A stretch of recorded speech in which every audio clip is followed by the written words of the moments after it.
आज के विशिष्ट कार्यक्रम में आप सभी का बहुत-बहुत अभिनंदन और स्वागत है।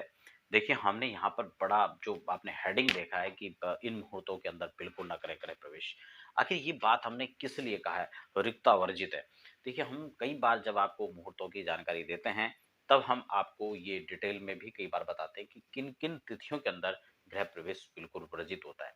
कई बार लोग प्रश्न रहता है कि क्या रामनवमी में कर लें या फिर गणेश चतुर्थी में कर लें, ऐसे बहुत सारे मुहूर्त होते हैं, जिनको स्वयंसिद्ध मुहूर्त कहा जाता है और उस समय भी जो गृह प्रवेश के नियम के खिलाफ जो हैं, वो मुहूर्त होते हैं, उन उसमें वो मुहूर्त नहीं किए जा सकते हैं। जैसे इस बार नवरात्रि में है, मंगलवार पड़ रहा है दशहरे के अंदर, तो वो भी मुहूर्त इस बार काम का नहीं है। ऐसे बहुत सारे मुहूर्त होते हैं। उसमें खासकर जैसे कि ऋक्ता वर्जित की मैंने बात कही है, क्योंकि तिथियों में कुछ संयोग ऐसे बनते हैं जिनमें गृह प्रवेश बिल्कुल नहीं करना चाहिए। मान लो पूर्वाषाढ़ा नक्षत्र है, उसमें शनिवार का संयोग पड़ रहा है, तब वह मुहूर्त होते हुए भी बिल्कुल बेकार है। दूसरा कि आपकी राशि के अनुसार उस दिन चौथे, 8वें, 12वें के चंद्रमा पड़ रहे हों, तब भी वो बेकार हो गया।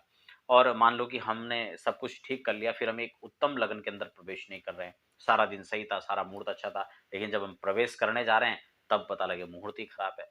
उस समय सही मुहूर्त नहीं था। हम मुहूर्त किस हिसाब से देख रहे हैं, हमने देखा कि राहु काल था, राहु काल में अच्छा लगना है, हमने उसको छोड़ दिया।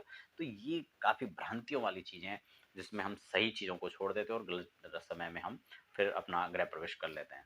तो ये काफ़ी सारी चीज़ें हैं जिसमें मैं रिक्ता तिथि को लेकर खास पर हमेशा बात करता हूँ, अमावस्या को लेकर बात करता हूँ।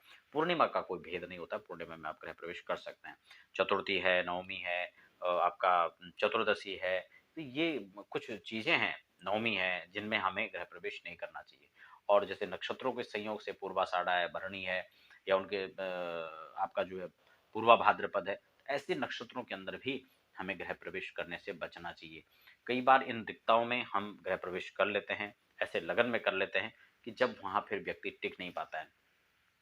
कई प्रकार की आर्थिक समस्या, मानसिक परेशानियाँ, वो जो विकास की एक रफ्तार होनी चाहिए थी, वो वहाँ से थम जाती है। तो इन चीज़ों को सदैव से ध्यान में रखना चाहिए, जब आप गृह प्रवेश कर रहे हों। एक स्थिर प्रॉपर एक लगन निकालें, अपने स्थानिक सूर्योदय के अनुसार। वो ये नहीं कि मैं ऋषिकेश के हिसाब से बात करूँ, तो आप उसको मुंबई में बैठ के उसी चीज़ को फ़ॉलो करें, नहीं। या आप अमेरिका में बैठ के उस चीज़ को फ़ॉलो करें, बिल्कुल नहीं। क्योंकि वहाँ की स्थानिक सूर्योदय, वहाँ पर कितने बजे सूर्योदय हो रहे हैं, उसी के अकॉर्डिंग आप लगन तय करें, ठीक है ना? हो सकता है यहाँ पर वो लगन 10 बजे खत्म हो जा रहा हो और आपके यहाँ 11 बजे तक चल रहा हो, या कई सारी स्थितियाँ उसमें हो सकती हैं। इसलिए प्रॉपर उस दिन के स्थानिक सूर्योदय के अनुसार निकालना चाहिए और अपनी राशि के अकॉर्डिंग मुहूर्त निकालना चाहिए, तभी उसको परिशोधित मुहूर्त कहा जाएगा। तो फिलहाल बने रहें और गृह प्रवेश की तमाम जानकारियाँ या गृह प्रवेश के नियम, या फिर आप अपने यहाँ गृह प्रवेश वास्तु पूजन आदि करवाना भी चाहते हैं, तो उसके लिए भी आप हमारे संस्थान में संपर्क कर सकते हैं। आपको आपके शहर के अंदर उसकी उचित व्यवस्था दी जाएगी। तो फिलहाल आप बने रहें, हमें दीजिए इजाज़त। धन्यवाद।